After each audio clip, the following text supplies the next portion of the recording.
Okay, तो हम लोग स्टार्ट करते हैं स्क्रोडिंगर वेव इक्वेशन या quantum mechanical model of atom से, ठीक ना। चलो, तो तुम लोग को ऑलरेडी बता चुके हैं स्क्रोडिंगर इक्वेशन में एक चीज क्या समझ में आया तुम लोग को। क्वांटम मैकेनिकल मॉडल में क्या समझ में आया कि इलेक्ट्रॉन क्या बन गया है। इलेक्ट्रॉन का मूवमेंट किसके तरह है, वेव जैसा। वेव जैसा है, ठीक है। हाँ। तो अगर मान लेते हैं, चलो कुछ कुछ चीज अब हम लोग सीखते हैं, ठीक है। Quantum mechanical model of atom, देखो अ, जैसे मान लो आप लोग को पता चला कि साई एक वेव फंक्शन है, ठीक है। साई क्या है आपका, एक वेव फंक्शन है ना। और इस वेव फंक्शन को, ये वेव फंक्शन है आपका, जो कि किसका है वेव फंक्शन, बेसिकली इलेक्ट्रॉन का है। वेव फंक्शन किसका है, इलेक्ट्रॉन का इलेक्ट्रॉन। है, ठीक है।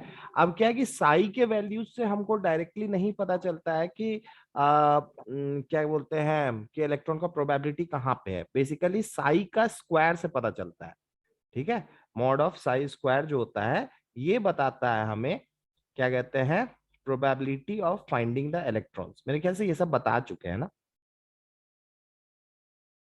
नहीं भैया। नहीं बताया है, ठीक है। हम्म, मॉड ऑफ साई स्क्वायर जो होता है, ये बताता है probability of finding the electrons, ठीक है। इलेक्ट्रॉन्स इन एन एटम, ठीक है, इन एन एटम, ठीक है। अगर मान लो मॉड ऑफ साई स्क्वायर का वैल्यू अगर कहीं पर भी जीरो है, साई क्या है, एक फेक फंक्शन है। अगर मान लो उस इक्वेशन का जो फंक्शन है, उसके इक्वेशन का वैल्यू, स्क्वायर का वैल्यू अगर जीरो है, इसका मतलब उस जगह पे probability of finding the electrons zero है। मतलब वहां पे हम इलेक्ट्रॉन को नहीं पा सकते हैं, ठीक है। जहां पे साई स्क्वायर जो आपका वेव फंक्शन है, उसका वैल्यू जहां पे जीरो हो जाएगा, ठीक है, वहां पे probability of finding the electrons आपका क्या हो जाएगा, जीरो हो जाएगा। किसी को कोई दिक्कत है इस वर्ड को समझने में तो बोल सकता है, नहीं है। ठीक है। इलेक्ट्रॉन्स आपका जीरो होगा वहां पे, ठीक है, ठीक है। और याद रखना कि एटॉमिक ऑर्बिटल्स किसको बोलते हैं, ठीक है। एटॉमिक ऑर्बिटल्स किसको बोलते हैं,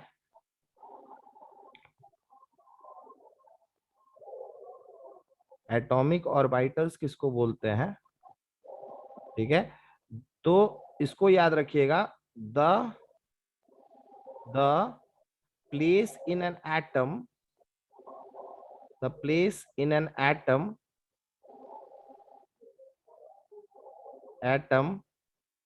where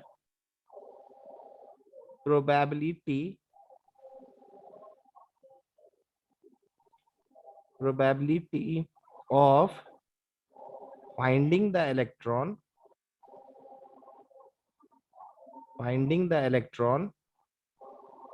is more than 95%, is more than 95%।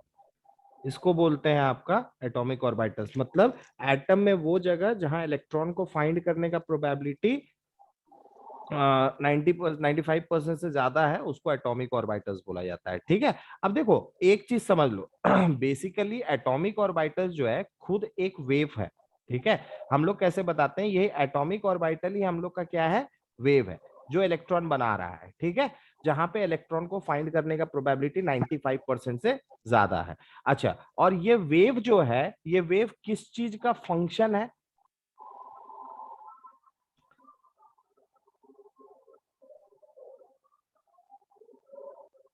Okay, हाँ ठीक है। हम्म, वेव वेव जो है आपका किस चीज का फंक्शन है, वेव क्या कर रही आपका सुमन?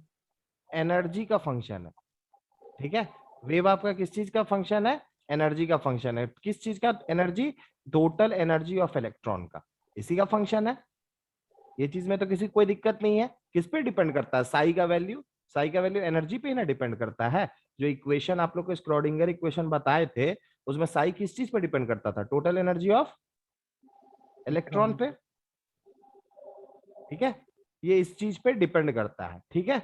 अब देखो ये जो एटॉमिक ऑर्बिटल्स हैं, इसके डिफरेंट डिफरेंट शेप्स बताए जाते हैं, लेकिन उससे पहले इन एटॉमिक ऑर्बिटल्स को रिप्रेजेंट करने के लिए या फिर डिजिग्नेट करने के लिए, डेजिग्नेट करने के लिए, ठीक है, डेजिग्नेट करने के लिए हम लोग यूज करते हैं terms quantum numbers.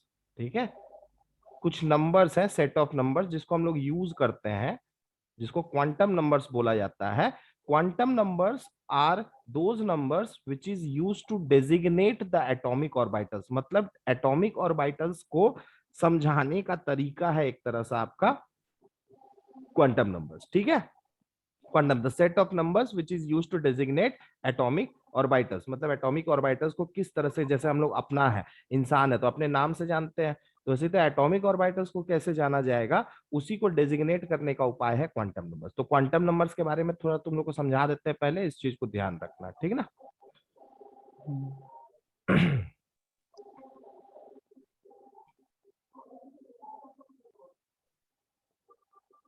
Quantum numbers, ठीक है।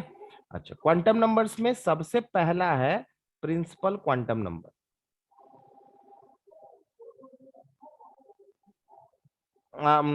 सुमन ईयरफोन लगा ले, वॉइस क्लियर आ जाएगा। वैसे मेरे तरफ से नेट का कोई प्रॉब्लम नहीं है, इशू तुम्हारे तरफ से होगा। रिकॉर्ड जो, मान लो जो चीज अभी नहीं सुनाई देगा रिकॉर्डिंग में देख लेना, उसमें क्लियर आएगा, ठीक है।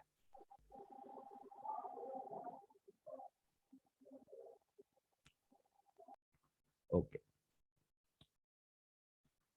Principal quantum number.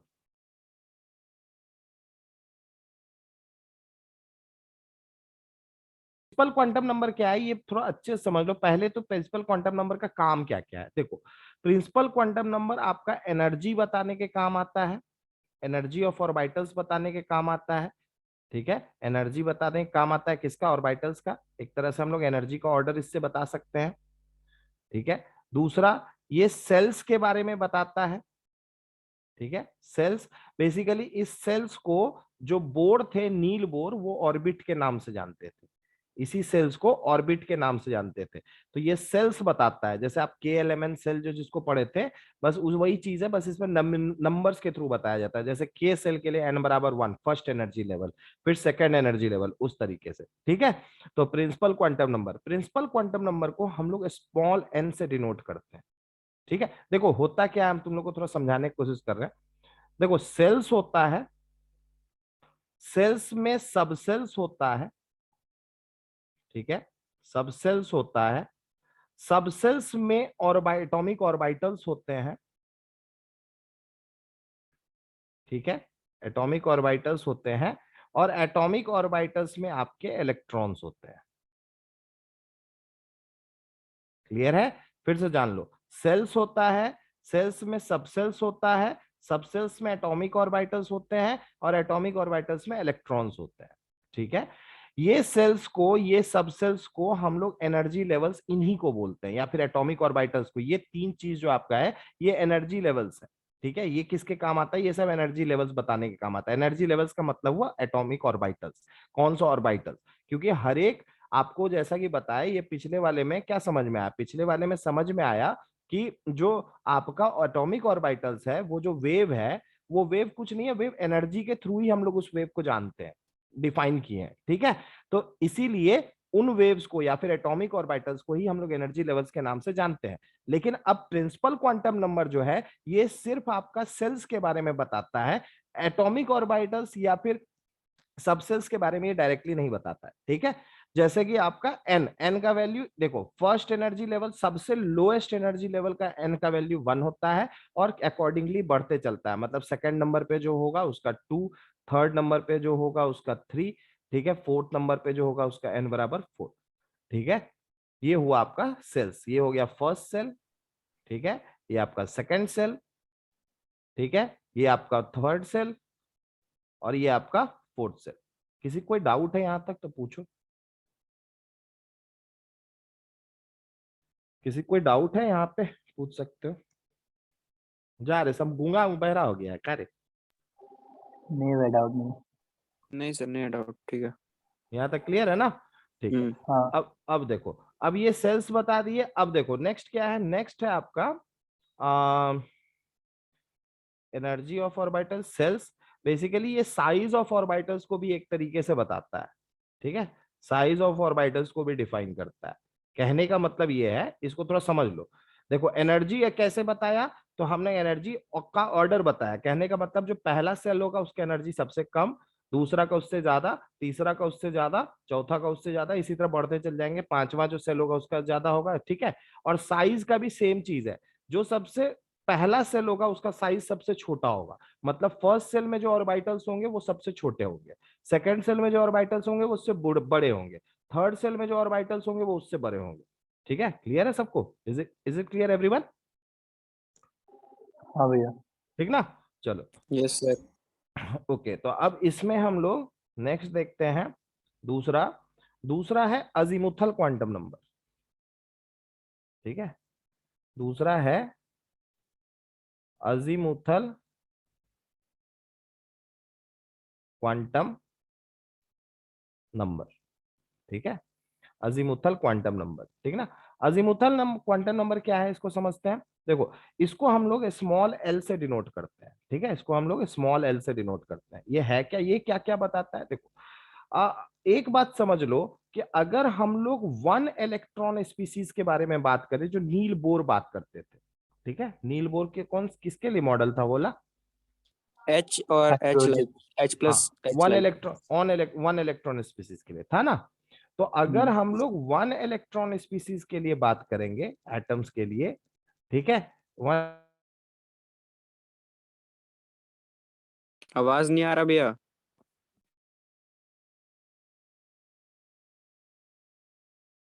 वीडियो में लैग नहीं करेगा, वीडियो मेरे तरफ से नेट सही है। ठीक है, तुम लोग का नेट कहीं जाता होगा तो इस वजह से तो कहीं कहीं आवाज आ जाता है। ठीक ना, अब आ रहा है। आ रहा है? आ आवाज। गया? ओके, ठीक है। वन इलेक्ट्रॉन स्पीसीज, देखो, अगर वन इलेक्ट्रॉन स्पीसीज है तो फिर आपका जो, देखो नील बोर भी क्या बोले थे, नील बोर भी बोले थे कि न्यूक्लियस के अराउंड एनर्जी लेवल होता है, उसमें इलेक्ट्रॉन्स रहते हैं। क्वांटम मैकेनिकल मॉडल में भी सेम बात है। क्या कहते हैं, न्यूक्लियस के अराउंड डिफरेंट एनर्जी लेवल्स होते हैं, उसी में इलेक्ट्रॉन्स रहते हैं, सेम चीज है। बस उस एनर्जी लेवल्स को एटॉमिक ऑर्बिटल्स के नाम से। और जो नील बोर थे, वन इलेक्ट्रॉन स्पीसीज के लिए जो एनर्जी लेवल के बारे में बात किए थे वो सिर्फ सेल्स था। ठीक है, अब समझ में आ रहा है ना? ये जो नील बोर बताए थे वो एनर्जी लेवल्स के बारे में। ठीक है, जो वन इलेक्ट्रॉन स्पीसीज के केस में आपका एनर्जी लेवल्स वही है जो सेल्स होता है। तो ये कोई गलत उनका नहीं था। जो सेल्स हम लोग अभी पिछले में जाने, ये वाला जो प्रिंसिपल क्वांटम नंबर जो सेल बताया, अगर वन इलेक्ट्रॉन स्पीसीज है तो इसमें यही एनर्जी लेवल्स होता है, n इज इक्वल टू 1 2। उसमें हम लोग का प्रिंसिपल क्वांटम नंबर से ही काम चल जाता है एनर्जी ऑर्डर बताने में। लेकिन जब more than one electron species कहीं मिलता है, मतलब ऐसे एटम्स जिसमें एक से ज्यादा इलेक्ट्रॉन्स हो, more than one electron species जब मिलता है, ठीक है, इलेक्ट्रॉन स्पीसीज जब मिलता है, उसके केस में हमारा एनर्जी ऑर्डर या फिर एक्चुअल जो एनर्जी लेवल्स है, जिसको मतलब अगर वन इलेक्ट्रॉन स्पीसीज में हम सिर्फ सेल्स के से जानते थे, वो पता चला कि more than one electron species में उसको हम लोग ऑर्बिटल्स के नाम से जानते हैं, या फिर सबसेल्स के नाम से जानते हैं, या फिर कुछ के ग्रुप है जो उसको समझाया जाता है ना। इसी में तो याद रखना कि more than one electron species में जो एनर्जी लेवल्स बताया जाता है, एनर्जी लेवल्स बताया जाता है, ठीक है, एनर्जी डिफरेंट एनर्जी लेवल्स के बारे में बताया जाता है। ये एन एन आपका प्रिंसिपल क्वांटम नंबर हो गया, और प्लस आपका अजीमुथल क्वांटम नंबर, इस रूल से बताया जाता है। ठीक है, एनर्जी का order N plus L rule नाम है। तो याद रखिएगा, जो अजीमुथल क्वांटम नंबर है वो more than one electron species के केस में आपका एनर्जी लेवल्स बताने के काम में आता है। ठीक है, दूसरा ये ऑर्बिटल एंगुलर मोमेंटम के बारे में भी बताता है। ठीक है, orbital angular momentum of electron, मतलब किसी भी ऑर्बिटल में, जैसे S 1s orbital, 2s orbital, 2p orbital, जो डिफरेंट ऑर्बिटल्स होते हैं उसमें इलेक्ट्रॉन्स का एंगुलर मोमेंटम कितना होगा, ये बताने के काम आता है अजीमुथल क्वांटम में। तो orbital angular momentum of electron बताने के काम में आता है आपका azimuthal quantum number. Orbital angular momentum of electron बताने के काम में आता है। ठीक है, अजीमुथल क्वांटम नंबर। ठीक है, कैसे बताया जाता है, तो ये एक फॉर्मूला से बताया जाता है, इस फॉर्मूला को नोट कर लेना तुम लोग भी। ठीक है, कैसे बताया जाता है, तो angular momentum of electron angular momentum of electrons in an atomic orbital is given by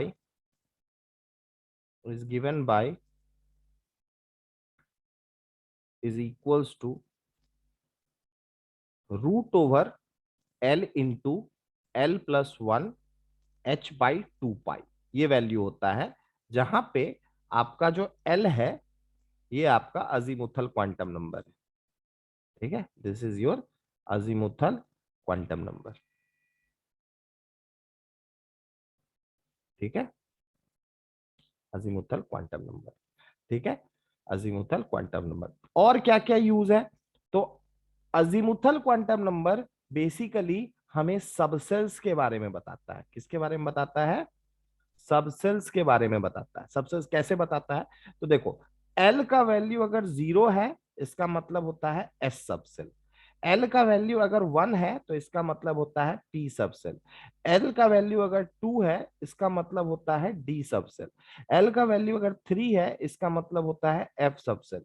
L का वैल्यू अगर 4 है तो उसका मतलब होता है जी सबसेल। एल का वैल्यू अगर 5 है उसका मतलब होता है एच सबसेल। एल का वैल्यू अगर 6 है तो इसका मतलब होता है आई सबसेल। अब वो थोड़ा सा कंफ्यूजन हो गया होगा तुम लोग को, बोलोगे सर जी एच आई तो हम लोग सुने नहीं अभी तक। हाँ भैया। हाँ, अब देखो, बात यह है कि जो जी एच आई है, एटम्स के अंदर अभी तक 118 एलिमेंट है। कितने एलिमेंट है अभी तक डिस्कवर्ड? हाँ भैया 118। 118। तो 118 वाले में 118 इलेक्ट्रॉन्स होगा। अभी तक 118 इलेक्ट्रॉन्स को भरने में एफ सबसेल से ज्यादा का जरूरत नहीं पड़ा है। मान लो कोई एटॉमिक और वाइट एटम्स ऐसा डिस्कवर होता है आगे चल के जिसमें 120 से ज्यादा इलेक्ट्रॉन्स हो, है ना, 120 से ज्यादा इलेक्ट्रॉन्स हो, तो फिर जी सबसेल का भी जरूरत पड़ेगा। अब समझ में आया? क्लियर है ना? हाँ, अभी तक जो हाँ 118 क्लियर है एलिमेंट्स भैया। हैं उसमें एफ सबसेल से ज्यादा का जरूरत नहीं पड़ा है। क्लियर? हम्म। दिक्कत नहीं ना? अब हम्म। देखो, अब हम लोग ये कैसे पता करते हैं, हाउ टू फाइंड आउट कि किसी सेल में कितना सबसेल हो सकता है। ठीक है, तो नेक्स्ट है आपका how to find out how to find out how many subcells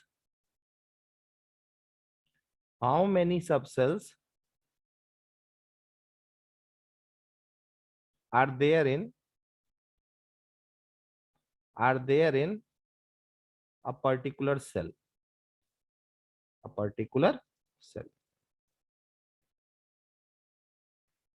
ठीक है, किसी सेल में कौन कौन सा सबसेल होगा, ये कैसे पता करते हैं इसको समझते हैं। ठीक है, मान लो कि आपका सेल 1 है। जैसे मान लो एन का वैल्यू है 1। ठीक है, एन का वैल्यू 1 मतलब कौन सा सेल? First cell. कोई दिक्कत इसमें समझने में? नहीं ना, फर्स्ट सेल। अब जो एल का वैल्यू होगा वो याद रखना, एल का वैल्यू को कैसे कैलकुलेट करते हैं? एल का वैल्यू को बताते हैं, है ना, starting from zero,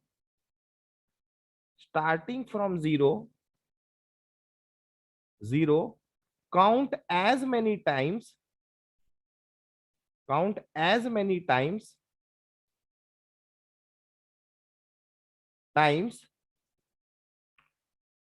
as the principal quantum number, as the value of n, as the value of n, as the value of n, value of n। इसका मतलब क्या हुआ थोड़ा समझ लो। जैसे मान लो n का वैल्यू 1 है तो 0 से काउंट करो उतना ही बार जो n का वैल्यू है। तो मान लो काउंट करना स्टार्ट किए तो 0 बोले तो एक बार गिन लिए, है ना, तो एक बार गिन लिए। इसका मतलब है कि n बराबर अगर 1 है तो उसमें सिर्फ l का वैल्यू 0 ही हो सकता है। कहने का मतलब है कि फर्स्ट सेल में सिर्फ s सबसेल ही होगा। ठीक है, सिर्फ कौन सा सबसेल होगा? S subshell. अब मान लो n का वैल्यू 2 है तो l का वैल्यू क्या क्या हो सकता है? आप 0 से गिनना स्टार्ट करोगे और तब तक उतना ही बार गिनोगे जितना n का वैल्यू है। n का वैल्यू 2 है तो 2 बार गिनो, 0 और उसके बाद 1। तो l का वैल्यू क्या क्या हो गया? 0 और 1। कहने का मतलब है कि सेकेंड सेल में s सबसेल होगा और p सबसेल होगा। ठीक है, सिमिलरली अगर हम लोग बोलेंगे L का वैल्यू सॉरी N का वैल्यू 3, तो इसमें कितने सबसेल्स होंगे बताओ, SPD कैसे बताए? तो इसमें L का वैल्यू उतना ही बार गिनो, D-1 2 है ना, 0 1 2, तो मतलब हो गया SPD, ठीक है। अगर यही N का वैल्यू हो गया 4, ठीक है, तो L का वैल्यू क्या क्या हो सकता है? 0 1 1 2 2 3 3, तो ये मतलब SPD F F, ठीक है। उसके बाद नेक्स्ट है N का वैल्यू हो गया 5, N का वैल्यू हो गया 5, तो L का वैल्यू क्या क्या हो सकता है? 0 1 1 2 3 3 4 4, मतलब इस फिफ्थ सेल में, पांचवें सेल में आपका S सब सेल होगा, P सब सेल भी SPD होगा, और G D भी होगा, F भी होगा और G भी होगा। वो बात और है कि अभी तक 118 एलिमेंट में 4G सबसेल का जरूरत नहीं पड़ा है, समझ में आ रहा है ना? वो एनर्जी लेवल एक है, लेकिन इस एनर्जी लेवल का आज तक जरूरत नहीं पड़ा है। Got it? क्लियर ना? यस ठीक है, फोर्थ सेल में ओके। तो याद रखिएगा जी सब सेल का आज तक जरूरत नहीं पड़ा 118 एलिमेंट्स के केस में। अगर मान लो फर्दर एलिमेंट्स डिस्कवर होंगे तो हो सकता है और एनर्जी लेवल्स उसमें होंगे, तब जाकर के जी सब सेल के टर्म्स में हम लोग एनर्जी लेवल्स को डिफाइन करेंगे। Okay, clear? Yes sir azimuthal quantum number में कोई दिक्कत नहीं ना? नहीं ठीक है। नेक्स्ट है आपका, नेक्स्ट है मैग्नेटिक क्वांटम नंबर। नेक्स्ट है magnetic quantum number. Magnetic quantum number, ठीक है। अब ये क्या बताता है इसके बारे में जानो। देखो, ये बताता है number of orientations, number of orientations of atomic orbitals, of atomic orbitals, orbitals in a particular subshell, in a particular subshell. मतलब किसी सबसेल में जो ऑर्बिटल्स होंगे उसके कितने ओरिएंटेशंस होंगे। ओरिएंटेशन का मतलब समझते हो? जैसे मान लो कि एस है, ठीक है, एस में बस एक ही ओरिएंटेशन होता है, स्फेरिकल साइज, स्फेरिकल, ठीक है। एस का बस एक ही हाँ ओरिएंटेशन होता है, न्यूक्लियस के अराउंड वो स्फेरिकल साइज में होगा, तो एक ही ओरिएंटेशन हुआ, ठीक है। अब जैसे मान लो पी में 3 ओरिएंटेशंस होते हैं, एक ऑर्बिटल एक्स एक्सिस पे रहता है पी एक्स, एक डम्बल रहता है, एक रहता है पी वाई वाई एक्स, और एक रहता है जेड एक्सिस पे, एक रहता है जेड एक्सिस पे। मतलब पी सब सेल का 3 ओरिएंटेशन होता है, एक एक्स एक्सिस पे, एक वाई एक्सिस पे, एक जेड एक्सिस पे, सब एक दूसरे के परपेंडिकुलर होता है। अब समझ में आया ओरिएंटेशंस का मतलब? यस सर ठीक है। और याद रखना ये सिर्फ बताता है नंबर ऑफ ओरिएंटेशंस, है ना। ओरिएंटेशंस के बारे में पूरा का पूरा आइडिया मैग्नेटिक क्वांटम नंबर से नहीं मिलता है, ठीक है। ये नंबर ऑफ ओरिएंटेशन बताता है। मतलब मान लो कि एस सबसेल है तो उसमें कितने और मतलब ऑर्बिटल्स होंगे, तो ऑर्बिटल्स की क्या क्या ओरिएंटेशन होंगे। तो एक ही ओरिएंटेशन हो सकता है एस का, तो स्फेरिकल वाला, ठीक है, एक ही रहेगा। अगर पी है तो पी में 3 ओरिएंटेशन होंगे, है ना। डी में आपके 5 ओरिएंटेशन होंगे, एफ में आपके 7 ओरिएंटेशन होंगे, मतलब 7 डिफरेंट एक्सिस पे, मतलब डिफरेंटली आपके डिफरेंट ऑर्बिटल्स होंगे। क्लियर हो रहा है ना? Is it clear everyone? Yes अभी सर ठीक है। तो ml का वैल्यू जो है, अब इसको थोड़ा सा ध्यान दो, ml का वैल्यू जो है ये कैसे बता, यही होता है मैग्नेटिक क्वांटम नंबर को इसी तरीके से रिप्रेजेंट करते हैं। तो ml का वैल्यू हम लोग बताते कैसे हैं, अब इस पे थोड़ा ध्यान दे दो, ठीक है। देखो, ml का वैल्यू हम लोग बताते हैं, जैसे मान लो कि आपका फर्स्ट सेल है, तो फर्स्ट सेल में n बराबर 1 हो गया, ठीक है। और फिर आपका l का वैल्यू क्या आया? 0, ठीक है। अब ml का जो वैल्यू होगा, ml का जो वैल्यू होगा, ml का वैल्यू होगा तुम्हारा जितना तुम्हारा l का वैल्यू है उसके निगेटिव से लेके पॉजिटिव तक का सारा वैल्यूज m का होगा, ठीक है, किसी भी सबसेल के लिए। तो जैसे l का वैल्यू यहाँ पे 0 है, तो 0 का क्या निगेटिव और पॉजिटिव, तो ml का वैल्यू इसमें क्या होगा? 0। मतलब एक वैल्यू आया ml का, मतलब इसका मतलब है कि s ऑर्बिटल का बस s सबसेल का बस जो ऑर्बिटल्स होते हैं उसका बस एक ही ओरिएंटेशन होता है, ठीक है। एक ही वैल्यू आया ml का, मतलब एक ओरिएंटेशन। अगर मान लो यही तुम्हारा n बराबर 2 होता, n बराबर 2 होता, तो l का वैल्यू क्या क्या होता है? एक होता 0, एक होता है 0 1, 1 ठीक है। अब 0 के लिए ml का वैल्यू क्या होगा, 0 होगा, ठीक है। 0 और 1 के लिए ml का वैल्यू क्या क्या हो जाएगा, ml का वैल्यू हो जाएगा -1 0 और +1, निगेटिव से स्टार्ट करते हुए उसी के पॉजिटिव तक, 1 है तो -1 से +1 तक, मतलब 3 वैल्यूज आया। इसका मतलब है कि जो सेकंड सेल में p सब सेल होगा, उस p सब सेल में 3 ऑर्बिटल्स होंगे, और ना 3 अलग अलग ओरिएंटेशन में 3 ऑर्बिटल्स होंगे। उसी को हम लोग px py pz के नाम से जानते हैं। याद रखना कि ये नंबर डायरेक्टली ये नहीं बोल रहा कि ये px ऑर्बिटल, ये नंबर 3 वैल्यूज बस ये समझा रहा है कि उसमें 3 तरह के ओरिएंटेशंस में ऑर्बिटल्स होंगे, दैट्स ऑल। ये डायरेक्टली नहीं बता रहा कि -1 px के लिए है या फिर 0 py के लिए है। Got it? कोई दिक्कत इसमें नहीं ना? अच्छा, इसी तरह मेरे को बताओ n इज इक्वल टू 3 में बताओ, n इज इक्वल टू 4 में बताओ कितने कितने ओरिएंटेशन कौन कौन से सबसेल्स में होंगे, जल्दी बताओ तो 2 मिनट के अंदर से।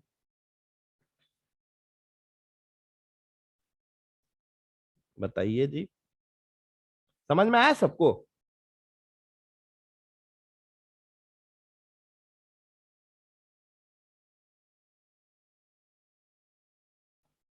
सुमित, समझ में आया? हाँ भैया। आयुष क्लियर है? जी, 0 में 0 होगा।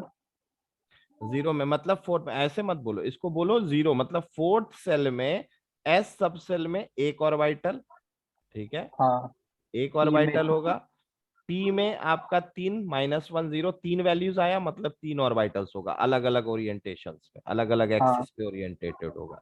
डी में -2 से लेके 2 तक, यानी कि 5 वैल्यूज आएगा, आएगा हाँ। हाँ। 5 वैल्यूज आएगा, इसका मतलब 5 ऑर्बिटल्स होगा, F ठीक है। में 7 एफ में तुम्हारा 7 ऑर्बिटल्स होगा।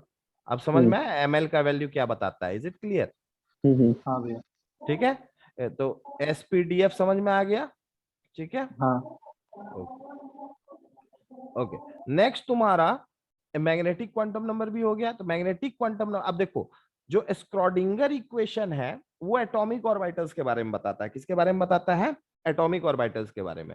तो अगर वो एटॉमिक ऑर्बिटल्स के बारे में बता रहा है तो एक चीज बहुत इंपॉर्टेंट है कि एस पी डी और एफ, है ना, जो ऑर्बिटल्स आपको समझ में आया अभी तक, स्क्रोडिंगर इक्वेशन सिर्फ एटॉमिक ऑर्बिटल से बताता है, उसमें सिर्फ 3 ही क्वांटम नंबर का यूज होता है। एक आपका प्रिंसिपल, एक अजीमुथल, और एक आपका क्या कहते हैं, magnetic quantum number. Spin quantum number को स्क्रोडिंगर इक्वेशन से कोई मतलब नहीं है, मतलब स्पिन क्वांटम नंबर ऑर्बिटल्स के बारे में कुछ नहीं बताता है, ठीक है, इस बात को ध्यान रखना। तो स्क्रोडिंगर इक्वेशन से कौन कौन सा क्वांटम नंबर से रिलेटेड है ये भी क्वेश्चन पूछ देता है कभी कभी, ठीक है, ये भी क्वेश्चन पूछा जाता है। तो स्क्रोडिंगर अगर पूछा जाएगा तो क्या बोलोगे? स्क्रोडिंगर इक्वेशन से तुमसे क्वेश्चन, इसको नोट कर लो कि स्क्रोडिंगर इक्वेशन से रिलेटेड, स्क्रोडिंगर इक्वेशन से रिलेटेड रिलेशन जो है, ठीक है, ये रिलेशन आपका सिर्फ 3 ही क्वांटम नंबर से है। किनके किनसे? एन को है, एल को है और एमएल को है। लेकिन हम लोग जो एक और क्वांटम नंबर पढ़ने जाएंगे वो एटॉमिक ऑर्बिटल्स के बारे में कुछ नहीं बताता, मतलब स्क्रोडिंगर इक्वेशन से उसका कुछ लेना देना नहीं है, ठीक है। तो स्पिन क्वांटम नंबर फिर बताता क्या है, ये इंपॉर्टेंट है। स्पिन क्वांटम नंबर बताता क्या है ये ज्यादा ज्यादा जरूरी है। तो स्पिन क्वांटम नंबर बताता है, इसको एम एस से डिनोट करते हैं, और ये बताता है spin off, spin off orbit, spin off electrons, electrons in an atomic orbital, in an atomic orbital, ठीक है, एटॉमिक ऑर्बिटल, ठीक है, ऑर्बिटल। याद रखिएगा एक बहुत इंपॉर्टेंट चीज, in one atomic orbital, in one atomic orbital, atomic orbital maximum number, maximum number of electrons can be 2, maximum number of electrons can be 2, सिर्फ 2 ही इलेक्ट्रॉन्स हो सकता है, मैक्सिमम नंबर ऑफ इलेक्ट्रॉन्स 2 हो सकता है। और जो 2 इलेक्ट्रॉन एक ऑर्बिटल में होगा उसमें एक अगर एंटी क्लॉकवाइज घूम रहा होगा तो दूसरा क्लॉकवाइज घूम रहा होगा, तो दोनों का स्पिन डिफरेंट होगा। याद रखिएगा दोनों को हम लोग बेसिकली रिप्रेजेंट करते हैं, एक इलेक्ट्रॉन स्पिन अप बोला जाता है ठीक है, स्पिन अप बोला जाता है। ठीक है, अगर स्पिन अप में है तो फिर उसका स्पिन क्वांटम नंबर का वैल्यू +½ होगा। और अगर मान लो स्पिन डाउन है, दूसरा स्पिन में है, दो ही स्पिन में हो ही सकता, दो ही इलेक्ट्रॉन रहता है ये एक ऑर्बिटल में, तो एक स्पिन अप में तो दूसरा होगा स्पिन डाउन में। ठीक है, -½ ठीक है, तो याद रखिएगा अगर ऊपर वाला स्पिन है, ठीक है, तो फिर +½ और स्पिन डाउन है तो -½ याद रखिएगा। जो आपका ऑर्बिटल में पहला इलेक्ट्रॉन जाता है वो स्पिन अप में जाता है, और उसके बाद दूसरा इलेक्ट्रॉन जो सेम ऑर्बिटल में जाता है वो स्पिन डाउन में जाता है। तो जो पहला इलेक्ट्रॉन एंटर होगा उसके लिए क्वांटम नंबर का वैल्यू +½ और जो बाद में एंटर होगा उसका वैल्यू -½ समझ में आया? Is it clear? हाँ भैया। ठीक है, कोई दिक्कत इसमें नहीं ना? नहीं। ठीक है, अब जैसे मान लो कि अब थोड़ा सा तुम जानो कि एनर्जी रूल, जैसे मान लो हम बोले N+L रूल क्या था, अब इसको जानो, N+L रूल बताते हैं। ठीक है, ये तो हो गया क्वांटम नंबर्स के बारे में। अब N+L रूल भी थोड़ा समझ लो। देखो N+L रूल जो है ये बहुत सिंपल सा रूल है। ये बोलता है कि आपका एनर्जी का ऑर्डर जो डिफरेंट ऑर्बिटल्स का बताते हैं, ठीक है, उसके अब जैसे मान लो पहला सेल में आपको पता चला सबसे पहले s ऑर्बिटल होगा, तो 1s, ठीक है, उसके बाद 2s, 2p, उसके बाद पता चला आपको थर्ड सेल में s होगा, थर्ड सेल में p होगा, थर्ड सेल में d होगा, लेकिन थर्ड सेल में f नहीं होगा। अब इनका ऑर्डर बताना है कि किसका एनर्जी सबसे कम है। याद रखना N+L का वैल्यू जिसके लिए सबसे कम होगा उसका एनर्जी सबसे कम होगा, जिसके लिए N+L का वैल्यू ज्यादा होगा उसका एनर्जी ज्यादा होगा। तो अब यहाँ जैसे 1s में N+L का वैल्यू क्या है, n का वैल्यू हो गया, ये पहला वैल्यू 1 है, ये सेल बताता है, मतलब प्रिंसिपल क्वांटम नंबर, तो 1, और s के लिए l का वैल्यू कितना हो जाएगा 0, तो 1 + 0 कितना आया 1। ठीक है, तो इसीलिए सबसे कम एनर्जी लेवल कौन सा है, सबसे लोएस्ट एनर्जी लेवल 1s है। उसके बाद 2s में आपका 2 + 0, तो ये क्या हो गया 2।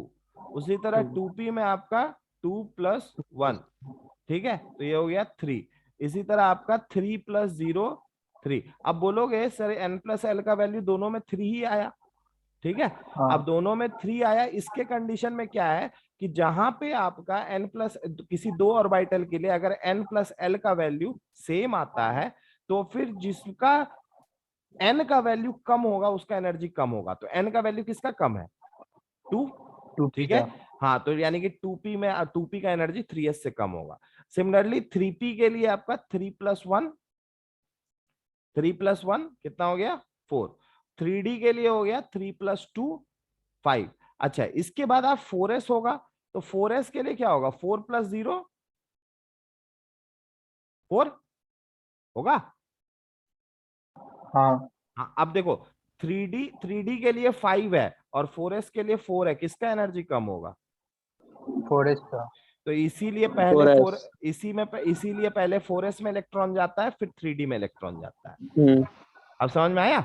ठीक है, इसी इसी को बोलते हैं हम लोग N+L रूल, एनर्जी रूल भी इसको बोला जाता है, या फिर इसको ऑफ-बॉ प्रिंसिपल बोलते हैं। ऑफ-बॉ प्रिंसिपल बोलता है कि जो जिस पर्टिकुलर ऑर्बिटल का सबसेल का एनर्जी कम होगा उसमें इलेक्ट्रॉन पहले जाता है, और जिसका ज्यादा होगा उसमें बाद में जाता है। ठीक है, यही है तुम्हारा ऑफ-बॉ प्रिंसिपल, इसी को बोला जाता है ऑफ-बॉ प्रिंसिपल, एनर्जी रूल भी इसको बोला जाता है। क्लियर है सबको? ठीक है, इसी को बोला जाता है ऑफ-बॉ प्रिंसिपल। ठीक है, अच्छा, इसी को दर्शाने के लिए एक छोटा सा एक डायग्राम है जिससे हम लोग ऑर्बिटल्स को जानते हैं, जैसे 1s 2s 2p 3s 3p 3d 4s 4p 4d 4f। ठीक है, अभी तक टोटल 7 सेल्स का यूज हुआ है, 5s 5p 5d 5f, ठीक है, 6s 6p 6s 6p 6d 6f 7s 7p 7d 7f। ठीक है, तो 1s याद रखिएगा, इलेक्ट्रॉन्स का एंट्री कैसे होता है वो बता देते। देखो सबसे पहले 1s भरता है, उसके बाद 2s भरता है, फिर 2p, फिर 3s भरता है, फिर 3p, फिर 4s भरता है, उसके बाद 3d 4p, फिर 5s भरता है, फिर 4d 5p। डायगनली खाली लाइन बनाते जा रहे हैं और कुछ नहीं, अपने आप ऑर्बिटल्स का ऑर्डर आ जा रहा है। ठीक है, डायगनली बस लाइन बनाते जा रहे हैं, अपने आप ऑर्बिटल्स का ऑर्डर आ जा रहा है। ठीक है। Yes, ये sir. 7p 6f 7d, अभी तक 7d 7f का तो जरूरत भी नहीं पड़ा क्योंकि अभी तक सिर्फ 4f और 5f में ही इलेक्ट्रॉन्स भरा है। ठीक है, 6f और 7f तक भी अभी तक इलेक्ट्रॉन्स नहीं भरा है। ठीक है, कोई दिक्कत? 5G क्यों नहीं? Yes, sir. क्या बोला? 5G क्यों नहीं है? 118 अभी तक बोले सो तुमको 118 इलेक्ट्रॉन्स में सिर्फ 5f ही आज अभी तक भरा है, तो 5g भरने का बातें कहां से आता है? अच्छा। ठीक है, क्लियर ना? अगर मान लो कि आगे चल के एलिमेंट्स डिस्कवर होंगे जिसका एटॉमिक नंबर 120 से ज्यादा है, जिसके पास 120 इलेक्ट्रॉन ज्यादा है, वहां पे 5g का जरूरत आएगा। क्लियर? हाँ ठीक ठीक है, है। ओके। चलो, तो यहाँ ये समझ गए, ये हुआ तुम्हारा ऑफ प्रिंसिपल। ये क्या हुआ तुम्हारा? ऑफ, इसको बोला जाता है ऑफ प्रिंसिपल। अच्छा, और आपका नेक्स्ट है ऑफ प्रिंसिपल के बाद नेक्स्ट रूल जो है इलेक्ट्रॉन्स फिलिंग का, उसको बोलते हैं हम लोग पॉलीज एक्सक्लूजन प्रिंसिपल। ठीक है, बोला जाता है पॉलीज एक्सक्लूजन प्रिंसिपल। ये क्या बोलता है इसके बारे में थोड़ा सुन लो। एक्सक्लूजन प्रिंसिपल, ठीक है। पॉलीज एक्सक्लूजन प्रिंसिपल बोलता है कि कोई भी दो इलेक्ट्रॉन्स का, ठीक है, कोई भी दो इलेक्ट्रॉन्स का किसी भी दो पर्टिकुलर इलेक्ट्रॉन का किसी भी एटम में सारा क्वांटम नंबर सेम नहीं हो सकता है। ठीक है, so no two electrons electrons in an atom will have all the same quantum number। सारा का सारा क्वांटम नंबर सेम नहीं हो सकता, all the same quantum number. ठीक है, ये इंपॉर्टेंट है। ठीक है, ये इंपॉर्टेंट है क्वांटम नंबर। ठीक है, ओके। नॉर्मल सा बात है, कभी हो भी नहीं सकता क्योंकि मान लो एक ही ऑर्बिटल में अगर दो इलेक्ट्रॉन है तो दोनों का कम से कम स्पिन क्वांटम नंबर तो डिफरेंट होगा ही। सही बात है ना? हाँ ठीक है, हाँ भैया। क्लियर है? कोई डाउट इसमें? है ना? और नेक्स्ट रूल है आपका हुंस रूल। नेक्स्ट रूल है आपका हुंस रूल। हुंस रूल थोड़ा इंपॉर्टेंट है, इसको अच्छे से समझ लो। ठीक है, हुंस रूल इंपॉर्टेंट है। हुंस रूल यही क्या बोलता है, बहुत इंपॉर्टेंट रूल है ना? ये रूल में ही ज्यादा कंफ्यूज होते हैं लोग, है ना? ये रूल बोलता है, देखो याद रखना, सबसे पहले डी जनरेट ऑर्बिटल्स किसको बोलते हैं ये समझ लो। डी जनरेट ऑर्बिटल्स किसको बोलते हैं ये समझ लो। डी जनरेट ऑर्बिटल्स, ठीक है। देखो, the orbitals having same energy are called degenerate. The orbitals having same energy are called degenerate, are called degenerate. ठीक है, डीजेनरेट। अब ये बोलोगे कि सर ऑर्बिटल का एनर्जी कम भी और ज्यादा भी होता है, डीजेनरेट मतलब, हाँ, तो नॉर्मल सा बात है, 1s का एनर्जी सबसे कम होगा इसीलिए उसका साइज सबसे छोटा है। तो जैसे जैसे एनर्जी, अब बोलोगे तो डीजेनरेट ऑर्बिटल्स मतलब क्या हुआ? ठीक है, तो याद रखना, the orbitals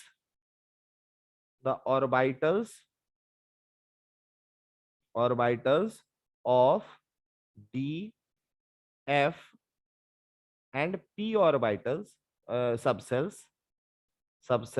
are degenerate, are degenerate degenerate। ठीक है, कहने का मतलब है कि जैसे मान लो p में कितने ऑर्बिटल्स होते हैं? 3 होते हैं, पता है तुमको, px py pz होते हैं ना? तो तीनों ऑर्बिटल्स का एनर्जी सेम है। ठीक है, f ऑर्बिटल्स का एनर्जी, f में 7 ऑर्बिटल्स होते हैं, सातों का एनर्जी सेम होगा। d में आपका 5 होते हैं, पांचों का एनर्जी सेम होगा। लेकिन याद रखना कि सेल्स के बेसिस पे, कहने का मतलब है कि 4d, अगर मान लो बोल रहे हैं 4d, तो 4d कहने का मतलब कि फोर्थ सेल के d सब सेल का सारा ऑर्बिटल्स, अब उसको थर्ड सेल के d ऑर्बिटल्स का सारा ऑर्बिटल से कंपेयर मत करने चल जाना। समझ में आ रहा है ना? Is it clear? ठीक है, ओके। Yes, sir. ठीक है, हाँ भैया।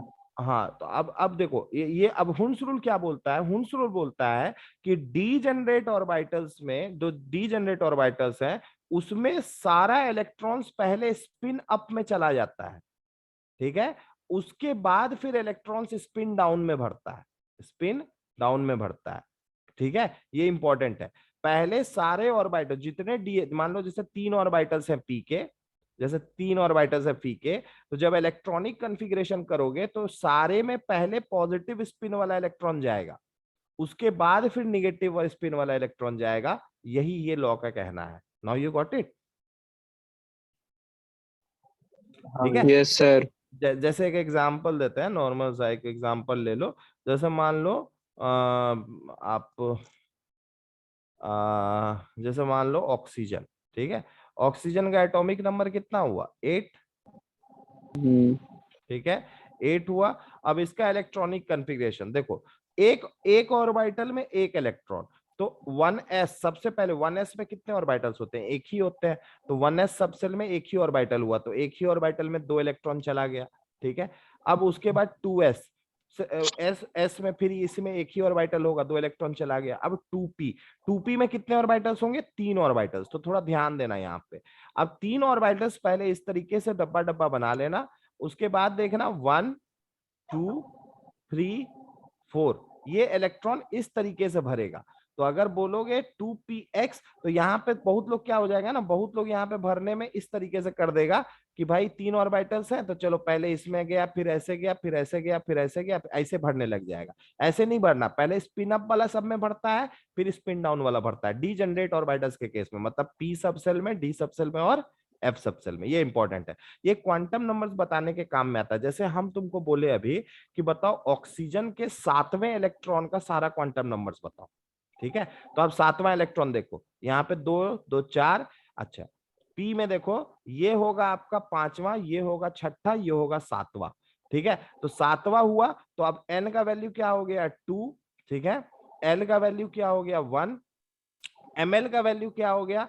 ml का वैल्यू देखो, हम तुम लोग को बताए थे, ml का वैल्यू डायरेक्टली नहीं बताता है कि कौन सा px ऑर्बिटल है, py ऑर्बिटल है, pz ऑर्बिटल, तो इसलिए याद रखना ml का वैल्यू इलेक्ट्रॉन जिस पर्टिकुलर सबसेल में है उसके लिए ml का जितना वैल्यू होता है सारा लिख देना। तो यहाँ पे तुम लिखोगे ml -1 0 और +1। समझ में आया? ठीक है। और ms का वैल्यू क्या हो जाएगा? ms का वैल्यू हो जाएगा, ये पॉजिटिव स्पिन में गया मतलब +12। अब क्लियर हुआ?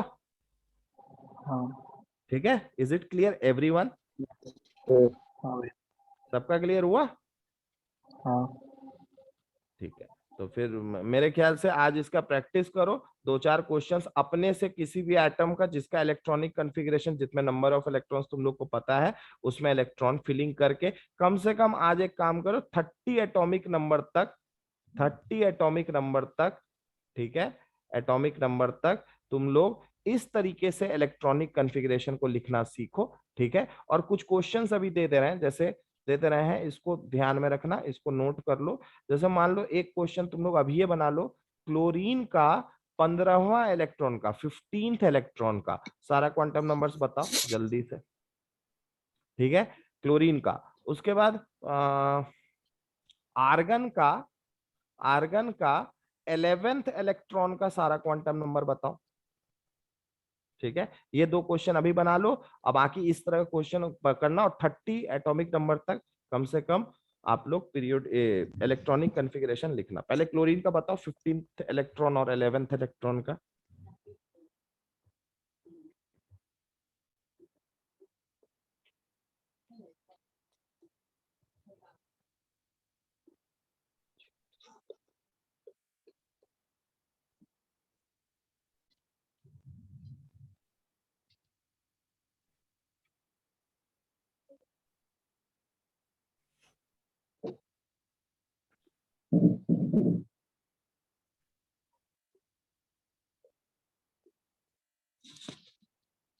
अच्छा। n = 3। क्लोरीन का n is equal to 3, 3 l = 1 l is equal to 1, ml = -1 0 1। -1 0 और +1, हाँ और और m = half plus half. ms is equal to +half. मेरे ख्याल से 12 12 3 15, ठीक है। हाँ तो 3 15 +हाफ ही होगा, ठीक है। इसका और बताओ argon argon, n = 3 n is equal to 3, L is equal to 0 L is equals to 0, and फिर ML is equal to 0, ML is equals to 0, MS is equal to plus half. MS is equal to plus half. मेरे ख्याल समझ में आ गया। ठीक है, चलो 30 हाँ तक इलेक्ट्रॉनिक कन्फिगरेशन करके रहना। मेरे ख्याल से 2 क्लास इस चैप्टर का और लेंगे तो ये चैप्टर खत्म हो जाएगा। कुछ और चीज भी बताएंगे और साथ में मॉड्यूल के क्वेश्चंस भी जहां तक बताया उतना से ट्राई करना बनाने का, ठीक ना? ठीक है।